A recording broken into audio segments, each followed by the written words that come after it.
देखो आज हम लोग उपसर्ग पढ़ेंगे। क्या पढ़ेंगे? बोलो। उपसर्ग पढ़ने वाले हैं। तो उपसर्ग क्या है, सबसे पहले इसकी परिभाषा जानेंगे। उपसर्ग के कितने प्रकार होते हैं इसको सीखना है, और परीक्षा के दृष्टिकोण से ये बहुत इंपॉर्टेंट है। तो आइए सबसे पहले हम लोग उपसर्ग की परिभाषा जानते हैं।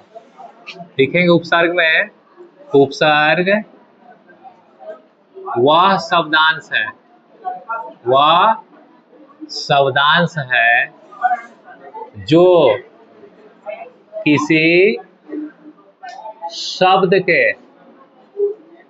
पहले लगकर उसके अर्थों में परिवर्तन कर देता है, उसके अर्थों में परिवर्तन कर देता है। ऐसा समझ में, यानी उपसर्ग वह शब्दांश है जो किसी शब्द के पहले लगकर उसके अर्थ में क्या कर देगा? परिवर्तन। अच्छा, प्रत्यय की परिभाषा हम लोग क्या सीखे थे कि प्रत्यय वह शब्दांश है जो किसी शब्द के अंत में लगता था, तो वहां अंत में लगकर शब्दों के अर्थ में परिवर्तित कर देता था, और यहाँ उपसर्ग परिवर्तन क्या कर रहा है? शुरू में लगेगा ही नहीं। तो प्रत्यय जब भी पूछेगा तो अंत में याद रखना है, और उपसर्ग पूछेगा तो शुरू में लिखना है। आइए जैसे कुछ एग्जाम्पल लेते हैं हम लोग। जैसे एक शब्द हम लोगों ने हार ले लिया। क्या लिया? हार। शब्द को क्या ले लिया हम लोग? हार। अब हार का मतलब यहाँ क्या हो जाता है? हार जाना, लॉस, समझ रहे हैं ना? यहाँ हार का मतलब ये सेंस है। अब इस हार में हम लोग क्या कर रहे हैं कि एक तो नया उपसर्ग जोड़ रहे हैं, जिसका मतलब है वी जोड़ दिए हम लोग। नया उपसर्ग में क्या कर दिए? उस शब्द से पहले जोड़ रहे हैं, देख रहे हो ना? वी जोड़ दिए, और वी में जैसे हम लोग हार जोड़े, ये क्या कर दिया? इसको विहार कर दिया। अब देखो विहार का मतलब क्या हो गया? यहाँ पे घूमना फिरना, विचरण करना जिसको आप कहते हैं। नहीं, विहार करना है, विचरण करना है, घूमना फिरना है। लेकिन फिर हम लोग क्या देखते हैं, तो वही हार ले लेते हैं, और इसमें अब की क्या कर रहे हैं हम लोग? एक नया उपसर्ग जोड़ रहे हैं, जिसका नाम है, हम अपने नाम से जोड़ दे रहे हैं, प्र जोड़ दिए। नहीं, तो प्र में जैसे हार जोड़े, ये क्या कर दिया? प्रहार कर दिया। और प्रहार का मतलब देखो क्या होता है? चोट पहुंचाना। प्रहार करना, समझ रहे हैं ना? चोट पहुंचाना, प्रहार कर रहा है, मार रहा है, चोट पहुंचाना हो गया। देखो तो शब्द मेरा एक ही है, हार हार, लेकिन उपसर्ग जैसे ही चेंज कर रहे हैं तो शब्द भी अलग अलग बना कि नहीं, और उसका अर्थ भी क्या हो गया? अलग अलग हो गया। यानी एक ही शब्द में एक हार जो शब्द लिए, उसमें अलग अलग तरह से अगर हम लोग उपसर्ग जोड़ रहे हैं तो अलग अलग तरह से शब्द बन रहा है, और इसका अर्थ भी क्या हो गया? अलग अलग निकल रहा है। तो लिखेंगे उपसर्ग की परिभाषा में, तो उपसर्ग वह शब्दांश है जो किसी भी शब्द के पहले लगेगा और उसके अर्थ में परिवर्तन कर देगा। लेकिन लड़की लोग हमारी हार नहीं मानती है कभी, है पता नहीं हम लोग को, हार ही लोग नहीं मानती है। लेकिन एक जगह वो लोग खुद से हार मानती है। कहाँ? श्रृंगार स्टोर पे जाएगी, कहेगी वो तनी हार दिखाइएगा, तो नहीं, वहां हम लोग क्या हो जाते हैं, खुद से लोग एक्सेप्ट कर लेते हैं हम लोग हारे मांग रहे हैं सर। बाकी इसके अलावा कहीं कोना में हार मानने के लिए तैयार नहीं है। जिसे खासकर नेहा जो है, नहीं, हार नहीं मानती है। तो खैर वहां हम लोग को हार मांगना पड़ता है। आइए हम लोग लौटते हैं। यानी उपसर्ग में क्या हो गया? उपसर्ग वह शब्दांश है जो किसी शब्द के पहले लगकर उसके अर्थ में क्या हो जाएगा? परिवर्तन कर देगा। जैसे वी प्लस हार, विहार हो गया, इसका अर्थ विचरण करना हो गया। और प्र प्लस हार क्या हो जाएगा? प्रहार, इसका मतलब चोट पहुंचाना। अब सीखेंगे हम लोग कि उपसर्ग के कितने प्रकार होते हैं। तो आगे हम लोग हेडिंग लगाएंगे उपसर्ग के प्रकार।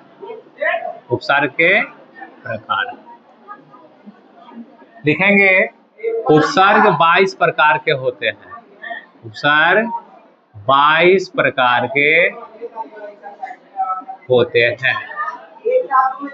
अब कौन कौन है सर, जरा उसको हम लोग लिखेंगे ना। उपसर्ग के प्रकार में लिखेंगे हम लोग। पहला लिखिए प्र, दूसरा परा, तीसरा अप, चौथा सम, पांचवा लिखेंगे आप अनु, छठा अ, सातवां लिखिए आप नीस, आठवां लिखो नीर, नौवां लिखो दूस, 10वां लिखना है हम लोग को दूर, 11वां लिखिए वी, 12 में आप लिखिए आ, 13 में लिखो नी, 14 में लिखो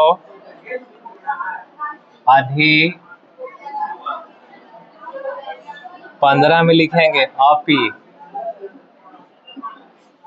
16 में लिखेंगे अति, 17 में देखो सु हो जाएगा, 18 में लिखो उत, 19 में लिखेंगे अभी, 20 में लिखेंगे प्रति, 21 में हो जाएगा परी, और 22 में जो हो जाएगा उसका नाम है उप। इस तरह से उपसर्गों की संख्या क्या हो गया 22 को पढ़ेंगे इसको प्र, परा, अप, सम, अनु, औ, नीस, नीर, दूस, दूर, वी, आ, नी, अधि, अपि, अति, सु, उत, अभि, प्रति, परि और उप है। इस तरह से संस्कृत में उपसर्गों की संख्या कितना हो गया 22। इसी तरह से हिंदी व्याकरण में वो अलग उपसर्ग होगा, उसकी संख्या अधिक होगी, लेकिन संस्कृत के दृष्टिकोण से उपसर्ग का पढ़ना हम लोग को 22। अब आइए आगे बढ़ते हैं हम लोग। अब आगे हम लोग को सीखना है उपसर्ग के संयोग से, उपसर्ग के संयोग से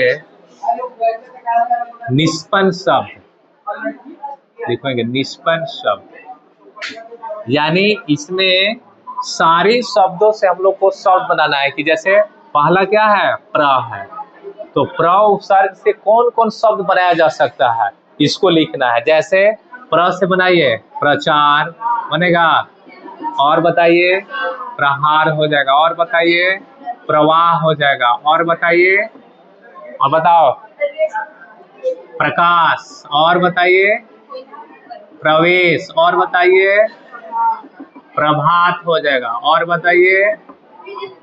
यानी यहाँ ऐसा शब्द लेना है जो उसका अर्थ निकलना चाहिए नहीं, तो इस तरह से। और बताइए प्रमाण हो सकता है कि नहीं, प्रमाण हो सकता है, और प्रभाव है प्रभु नहीं, तो इस तरह से हम लोग को प्र उपसर्ग शब्द का निर्माण करना है।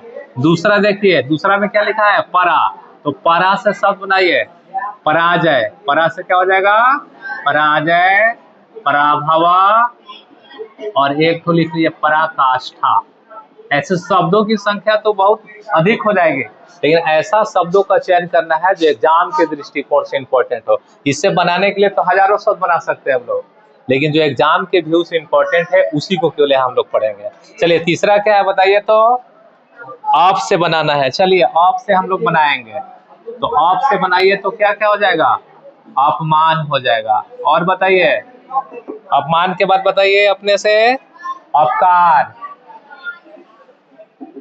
अपकर्षणम,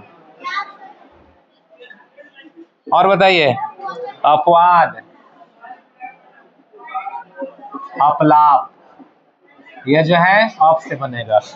आइए चौथा में समझिए, तो चौथा क्या है सम से है। चलिए सम उपसर्ग के कुछ शब्दों का चयन कीजिए, बताइए संवाद, बहुत अच्छा, और बताइए बताइए संस्कार,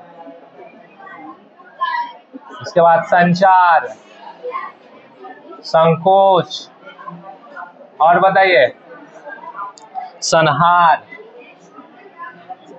और एक को लिखिए संबोधनम, संबोधनम। इसके बाद आइए अनु से बनाइए जरा पांचवा, अनु से अनुवाद, बहुत अच्छा, अनुसारम, और अनुशासन, अनुचर, अनुचर, अनुशासनम। और बताइए, अनुगमनम, अनुगामनम। चलिए एक और देखिए, छठा में समझिए। छठा क्या है बाबू? औ है। औ से बनाइए तो अवकाश, औ से अवकाश हो जाएगा और अवरोध हो जाएगा। और बताइए क्या बोल रहे हैं आप लोग, बताइए। अवमान। चलिए इतना नोट कीजिए।